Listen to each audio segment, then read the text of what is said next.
In this part of lecture, we shall be discussing the characteristics of a good sampling technique, you can say, but we have written only characteristics. And not only these characteristics will be discussed by other aspects as well, such as what are the factors that affect sampling, advantage of sampling, and requisites of a good sampling technique.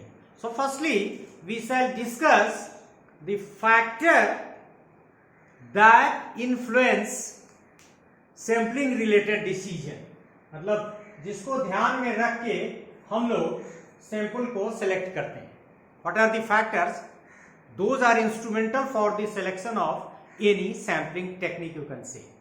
So size of the population. No sample is needed if population is too small. जैसे हमने एक बात करी थी कि population और sample के बीच में रिलेशन है. हाँ, एक स्थिति ऐसी हो सकती है जिसमें पॉपुलेशन का ही साइज बहुत कम है. जैसे मान लो कि किसी डिस्ट्रिक्ट या किसी ब्लॉक में लिया और हमको ट्राइबल स्टूडेंट पे काम करना है और वो ट्राइबल बाहुल्य इलाका नहीं है, तो हमको इतने स्टूडेंट मिलेंगे ही नहीं कि हम उसमें से सैंपल निकालें, तो पॉपुलेशन ही सैंपल की तरह हो सकता है. लेकिन एक बात सही है कि जब सैंपल पॉपुलेशन को, इसको हम एस से लिख दें तो ज्यादा ठीक रहेगा. When the sample approaches the population, तो उससे क्या होता है कि वो रिप्रेजेंटेटिव होता चला जाता है. सो साइज ऑफ द पॉपुलेशन. लेकिन देयर आर अदर फैक्टर्स कि हम ज्यादा नहीं ले सकते हैं. कितना डाटा कलेक्ट करेंगे? हम प्रोजेक्ट कर रहे हैं तो साल भर में ही हमको प्रोजेक्ट जमा करना है. पीएचडी थीसिस भी हमको जल्दी जमा करनी है, कैरियर ओरिएंटेड कोर्स है, तो उसमें हम सैंपल साइज जुडिशियसली सिलेक्ट करते हैं. But it is important factor है जो सैंपलिंग के सिलेक्शन को इन्फ्लुएंस करता है, साइज ऑफ द पॉपुलेशन. और दूसरा है कॉस्ट इन्वॉल्व. हम बहुत सारी स्टडी हम चाहते हैं कि अमेरिका जाके हम स्टडी करें, लेकिन अमेरिका जाने आने का फ्लाइट का खर्चा कितना होगा? क्या हम बियर कर सकते हैं?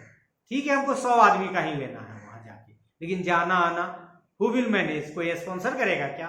और नहीं करेगा तो फिर हम कैसे करेंगे? So cost is a very important factor. Cost involve in obtaining the elements, मतलब वही sample elements. Convenience and accessibility of the students. अब हम चाहते हैं कि जितने भी मंत्री हैं उन पे स्टडी करना चाहते हैं, लेकिन क्या हम इजिली एक्सेसिबल वो हमारे लिए होंगे? वहां तक हमको पहुंचने में कितना टाइम लग जाएगा? अपॉइंटमेंट लेना पड़ेगा. हम चाहते हैं कि इंडिया के सारे गवर्नर्स का पर हम अपना सैंपल क्या कहें, पॉपुलेशन ही बनाए, लेकिन क्या गवर्नर तक पहुंचना इतना आसान होगा मेरे लिए? सो कन्वीनियंस. एंड ये तो हमने बड़ा बड़ा एग्जाम्पल दे दिया, और भी कन्वीनियंस कि कहां से हम ले सकते हैं, कौन इजिली अवेलेबल होंगे एंड कौन एक्सेसिबल होंगे. कन्वीनियंस हमारे लिए हिली इलाका में जा ले सकते हैं कि नहीं ले सकते हैं, कैसे? So you are understanding. तो the factors influencing sample related decisions are size of the population, cost involved, and convenience and accessibility of the students. Advantages of sampling. Advantage मतलब सैंपल एडवांटेज क्या है सैंपल टेक्निक का? यदि नहीं करेंगे और करेंगे तो सैंपलिंग हमको कैसे बेनिफिशियल होगा? Accuracy is increased. Sampling technique पे सैंपलिंग लेने में यदि हम मेहनत करते हैं, मेथड्स को फॉलो करके, अप्रोप्रिएट डिजाइन, सैंपलिंग डिजाइन को सेलेक्ट करते हैं, cost is reduced. Every plan that reduces the cost. Haphazard manner में भी करते हैं तो स्पीड इज इंक्रीज्ड. क्योंकि आपको पता है सैंपलिंग के प्लानिंग में ही बहुत सारी चीजों आपने प्लान कर लिया है, तो speed is also increase. So sampling के फायदे हैं, accuracy is increased, cost is reduced, speed is increased. Now what are the requisites? हालांकि ये किसी न किसी रूप में डायरेक्टली लिंक्ड है कैरेक्टरिस्टिक्स ऑफ सैंपलिंग के, और वहां ये रिपीट भी होगा लेकिन बहुत जगह हमने देखा कि requisite of A good sampling method को अलग डाल दिया है। तो उसमें दो ही चीज है, रिप्रेजेंटेटिवनेस ऑफ द सैंपल, मतलब पॉपुलेशन को कितना रिप्रेजेंट करता है sample, it is one of the, rather it is the most, rather it is the vital requisite. So representativeness of the sample मतलब पॉपुलेशन के कैरेक्टरिस्टिक्स को सैंपल कितना represent करता है। और दूसरा adequacy of the sample, adequacy is also relative, it is not, rather it may not be absolute. Adequacy कितना depends करता है बहुत सारे फैक्टर्स पे, डिपेंड करता है पॉपुलेशन के हेट्रोजीनियस, मिक्स्ड और होमोजीनियस नेचर पे, कितना प्रेडिक्शन उससे संभव है। So adequacy of the sample, it must be adequate, so it cannot be decided, adequacy cannot be decided by a layman, it is the work of an expert, so the researcher can do. But if a sample method, sample technique, sample design has to be good, it has to follow certain requisite aspects, and the first one is representativeness and the next one is adequacy of the sample. Now we shall directly discuss characteristics of a good sample. We shall not explain these concepts in detail. So first characteristics of a good sample is, मतलब कौन सा sample अच्छा है, उसकी क्या क्या विशेषता होनी चाहिए। में पहला ये है कि true representative of the population, हमने कहा भी था, ये रिक्विजिट में वो आया ही था, ट्रू रिप्रेजेंटेटिव। दूसरा है फ्री फ्रॉम बायस, मतलब रिसर्चर या किसी व्यक्ति का बायसनेस उसमें इन्वॉल्व नहीं हो, मतलब सैंपलिंग टेक्निक जो हम अडॉप्ट कर रहे हैं उसमें हम अपने मन पसंद अनुसार नहीं लें, हमारा जो व्यक्तिगत एस्पेक्ट है that is not important, we have to fill. इसीलिए रिसर्च देखते होंगे कि रिसर्च लिखा ही जाता है थर्ड पर्सन में, the researcher is a third person, researcher can not be a bias.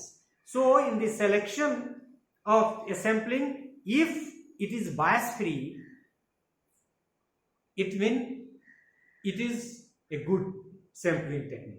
Objectivity not subjectivity in selection, selection में ऑब्जेक्टिव मतलब उसके एक सर्टेन रूल्स जो आपने बनाया उसको अंत तक फॉलो किया, उसको पूरा फॉलो किया, अपनी जरूरत के अनुसार नहीं किया।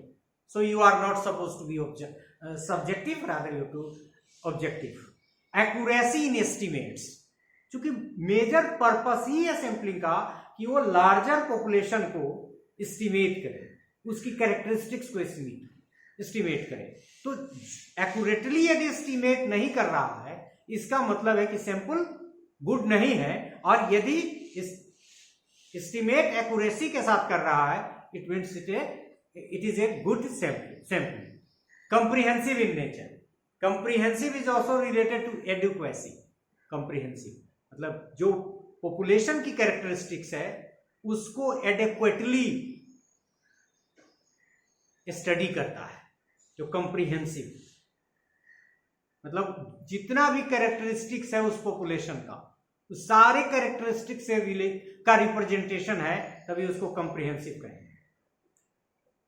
सो now we shall be ending the characteristics part of the lecture, and in this context there are other factors as well. हमने शुरू में कहा कि हम लोगों ने बहुत सारी बातें कैरेक्टरिस्टिक्स के दूसरे एस्पेक्ट, जैसे हमने फैक्टर की बात की, एडवांटेज की बात की, रिक्विजिट की बात की, उसके माध्यम से भी की है। Economical in terms of cost, energy and time. Time उतना नहीं है, जीवन भर रिसर्च तो नहीं कर सकता है एक व्यक्ति, और यदि मान लो कि वो पीएचडी के लिए है, डिजर्टेशन के लिए है, किसी प्रोजेक्ट के कंप्लीशन के लिए है, तो एनर्जी आपके पास लिमिटेड एनर्जी है, उससे आपके जीवन के और भी काम करने हैं, तो कितना एनर्जी आप दे सकते हैं। और फिर कॉस्ट इफेक्टिव होना चाहिए, एनर्जी इफेक्टिव होना चाहिए, और टाइम इफेक्टिव होना चाहिए। अप्रोचेबल सब्जेक्ट्स, अभी हमने एग्जाम्पल दिया गवर्नर के टर्म से, जिसको अप्रोच किया जा सके। इल्ड एक्यूरेट रिजल्ट्स, ये भी एक तरह से इशारा कर रहा है आपको पैरामीटर्स और स्टैटिस्टिक्स के बीच के डिफरेंस की तरफ, मतलब एक्यूरेट रिजल्ट दे रहा है ताकि हम रिप्रेजेंटेटिव मान सकें सैंपल को और वो जो निष्कर्ष निकलता है वो सही माना जाए पॉपुलेशन के लिए। फिजिबिलिटी इन एवरी रेस्पेक्ट, चाहे वो जाना हो और भी फैक्टर रिलेटेड हो, फिजिबल हो, रिसर्चर के लिए फिजिबल, और प्रैक्टिकेबिलिटी, व्यवहारिक हो, मतलब इतना ज़्यादा सैंपल साइज नहीं रख लिया कि कलेक्ट ही नहीं कर पाए, ऐसा हमने कंडीशंस उसमें रख लिए हैं कि वो प्रैक्टिकेबल है ही नहीं, वहाँ तक पहुँचा ही नहीं जा सकता है। So in this part of our lecture we discussed about the factors, the advantage, the requisite of a good sampling, and ultimately what are the different characteristics of a good sampling. So different characteristics of a good sampling through these factor, advantage and requisite, and also the characteristics aspect of a good sampling technique. So you will be able to understand by going through the lecture that what are the important characteristics if you have to select a good sample. Thank you very much.